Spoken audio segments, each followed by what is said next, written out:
Hello दोस्तों, प्राइमो stories में आप सभी का स्वागत है। मेरा नाम रोमा है। मैं 25 साल की हूं और राजस्थान के एक छोटे से गांव में रहती हूं। मेरी शादी को 3 साल हो चुके हैं। मेरा पति प्रीतम खेतों में दिन भर मेहनत करता है और मैं घर संभालती हूं। हमारा घर छोटा सा है लेकिन खुशियों से भरा हुआ। मेरी बॉडी थोड़ी भरी है। कमर पतली, फिगर ठीक ठाक। मुझे अपनी यह फिगर पसंद है। मैं हमेशा साड़ी पहनती हूँ जो मेरे जिस्म पर अच्छी लगती है। जब कभी तेज हवा चलती है तो साड़ी का पल्लू उड़ जाता है और मैं शर्मा जाती हूँ। लेकिन गांव की जिंदगी ऐसी ही सादगी और मेहनत से भरी है। आज मैं आपको अपनी जिंदगी की एक ऐसी कहानी सुनाने जा रही हूँ जो पिछले साल की है। यह कहानी मेरे देवर राकेश से जुड़ी हुई है।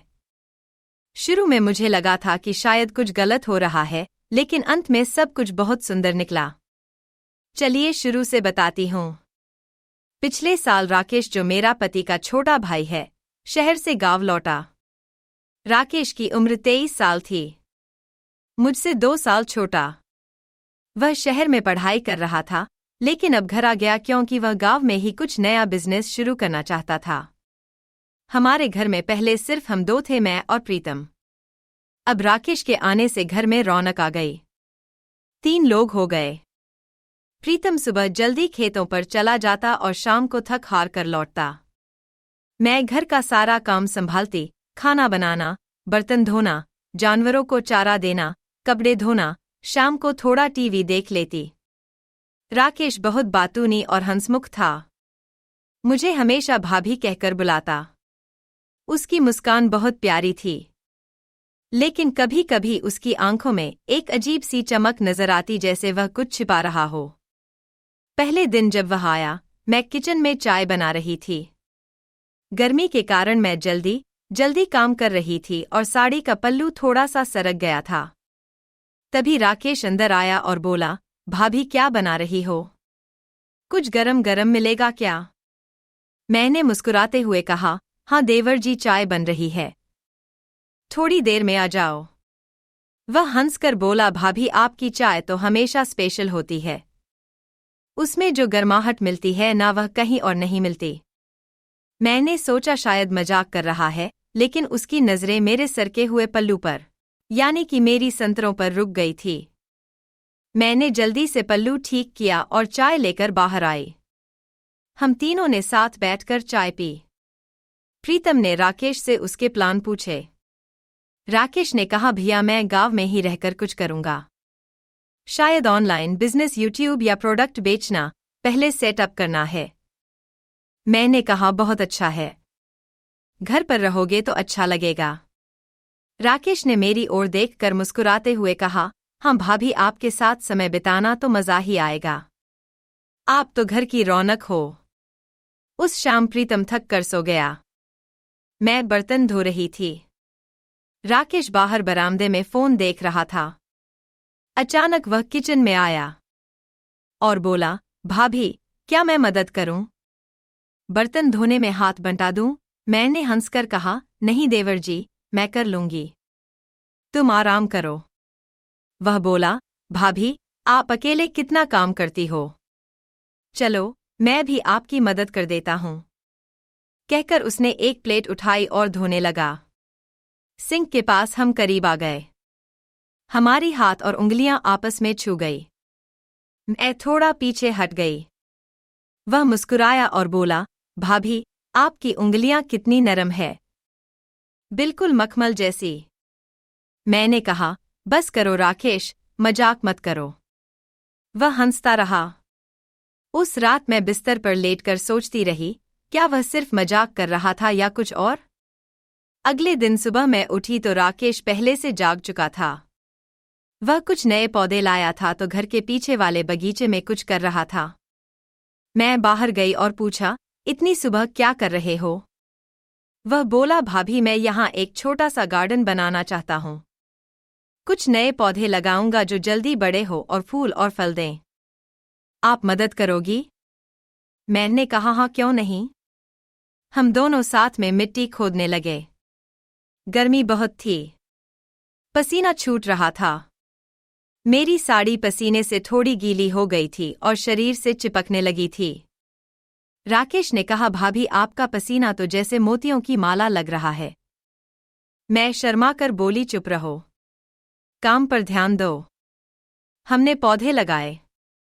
वह बोला, भाभी यह पौधे बिल्कुल आपके जैसे हैं, सुंदर और मजबूत। धीरे धीरे दिन बीतने लगे। राकेश अपना बिजनेस सेटअप कर रहा था। उसने एक कमरे में कंप्यूटर लगाया और दिन भर काम करता। मैं कभी कभी उसे चाय लेकर जाती। वह कहता, भाभी आपकी चाय पीकर तो मुझ में जान आ जाती है।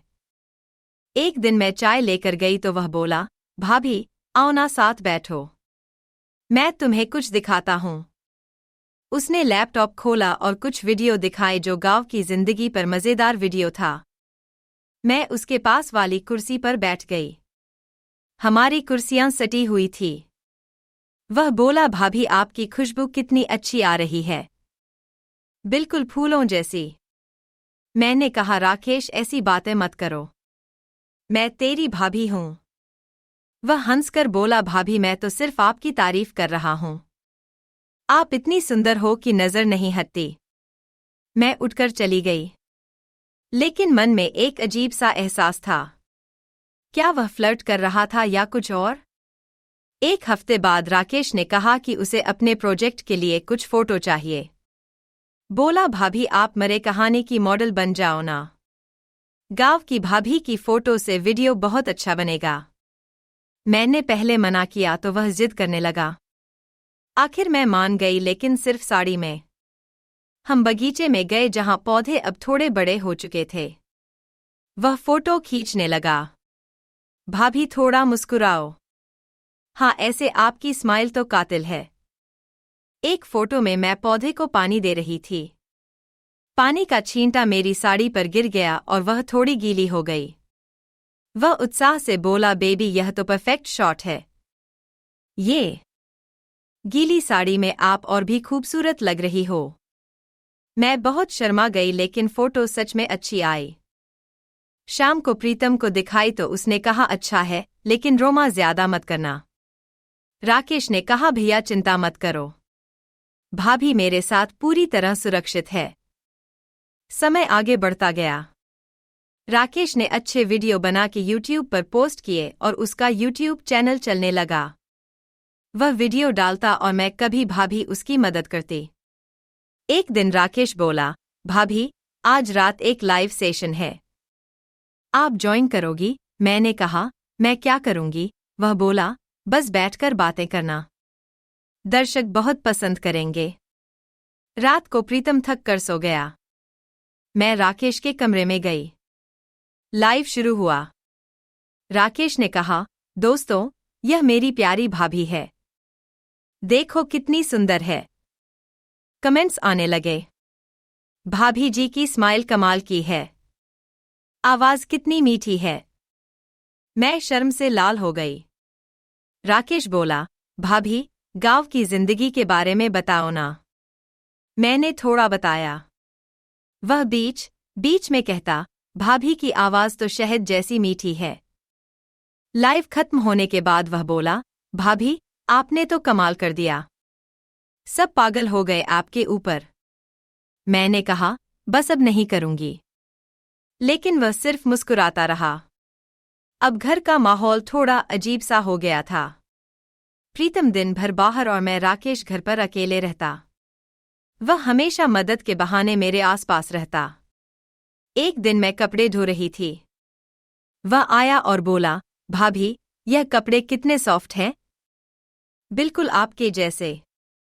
मैंने कहा, राकेश तू अब यह ज्यादा हो रहा है। वह बोला, भाभी मैं तो सच कह रहा हूं, आप मुझे बहुत अच्छी लगती हो। मैं चुप रही। मन में डर था, क्या वह सच में कुछ गलत सोच रहा है।